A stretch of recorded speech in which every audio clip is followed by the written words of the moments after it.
دیکھیں، حکومت کی پرائیورٹی سب سے بڑی تو عوام کو ریلیف دینا ہے، کیونکہ آج کی جو مہنگائی ہے، آج کی جو ان امپلائمنٹ ہے، اس کو دیکھتے ہوئے میں سمجھتی ہوں کہ حکومت، جس طرح بلاول بھٹو زرداری صاحب بار بار کہہ رہے ہیں کہ اس مہنگائی کے اندر جو پسی ہوئی عوام ہے اس کو ریلیف دینی چاہیے، جو مختلف طبقات سے یا پروفیشن سے لوگ بلانگ کرتے ہیں، چاہے وہ مزدور طبقہ ہو، چاہے وہ کسان طبقہ ہو، چاہے وہ سیلری یافتہ طبقہ ہو، ان طبقات کو ریلیف دینے کی ضرورت ہے۔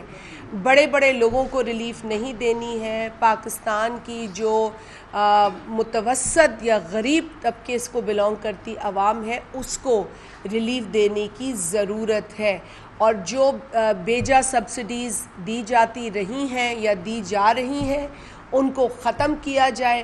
جو بھی سبسڈی دینی ہے وہ ان طبقات کو دی جائے جن کو سپورٹ کرنے سے پاکستان کا مزدور بھی مضبوط ہوگا، کسان بھی مضبوط ہوگا، اور معیشت بھی مضبوط ہوگی، پروڈکٹیوٹی انشور ہوگی۔ اسی لیے ایسے طبقات کو سبسڈی دینے ضروری ہے۔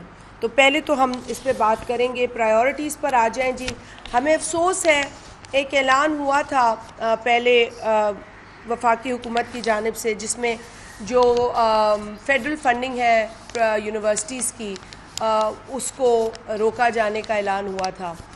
یہ میری نالج میں تو صرف سندھ صوبے سے چیف منسٹر صاحب نے اس پر آواز اٹھائی، اور پھر اس پر کچھ افاقہ ہوا اور فنڈنگ جو ہے وہ دی جا رہی ہے۔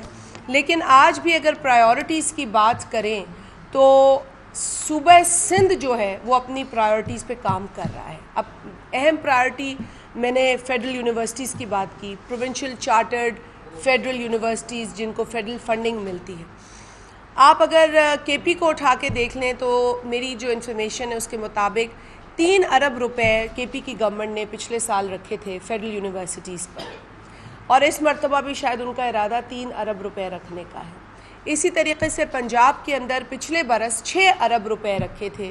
اب ان کی کوئی نئی فگر آئے تو آئے، لیکن میرے پاس سندھ کی فگر ہے کہ پچھلے برس 22 ارب روپے سندھ حکومت نے یونیورسٹیز کی فنڈنگ کے لیے رکھے تھے، جو کہ اب سندھ حکومت 30 ارب کرنے جا رہی ہے۔ تو یہ ہوتا ہے پرائیورٹیز کے اوپر کام کرنا، صرف ذکر کرنا نہیں۔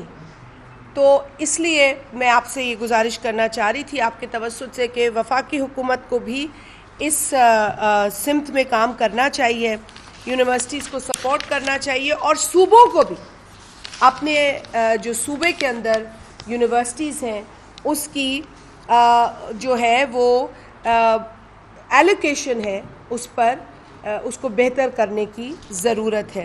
بہت اہم ایشو ہے جی، جو ہمیں بہت زیادہ تنگ کر رہا ہے، لوگ اذیت میں ہیں، لوگ تکلیف میں مبتلا ہیں۔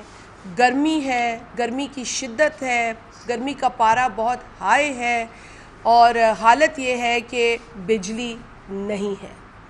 لوڈ شیڈنگ، یوں تو پورے پاکستان سے آوازیں اٹھ رہی ہیں، ہمیں تو لاہور شہر سے بھی آوازیں اٹھ رہی ہیں کہ وہاں بھی بجلی نہیں ہے، لیکن چونکہ میں سندھ سے الیکٹڈ ہوں، سندھ صوبے کی میں بات ضرور کروں گی جہاں میں رہتی بھی ہوں، میرا تجربہ ہے کہ وہاں بجلی نہیں ہے۔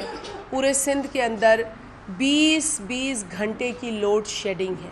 میرے ساتھ 2 میرے آنریبل کولیگز ہیں، الگ الگ ضلعوں سے ان کا تعلق ہے، یہ بھی بات کریں گے کہ لوڈ شیڈنگ نے ہماری زندگی عذاب کر دی، ہمیں یقین مانے کہیں کا نہیں چھوڑا۔ منسٹر صاحب کی خوبصورت سٹیٹمنٹ سے ہماری بجلی نہیں آتی، ٹھیک ہے نا جی، میں بڑی ادب کے ساتھ یہ کہتی ہوں، میں تنقید برائے تنقید نہ میری جماعت بلیو کرتی ہے، نہ میری ذات اس پہ یقین رکھتی ہے۔ ہم تنقید برائے اصلاح پہ بات کرتے ہیں، ہم ان کو تنقید بھی نہیں کر رہے، ہم ان کی نشاندہی کر رہے ہیں۔ پتہ نہیں ان کو ان کا نیچے کا عملہ کیا بتا رہا ہے کہ جی منسٹر صاحب کی سٹیٹمنٹ ہے کہ کہیں بھی 10 گھنٹے سے زیادہ لوڈ شیڈنگ نہیں۔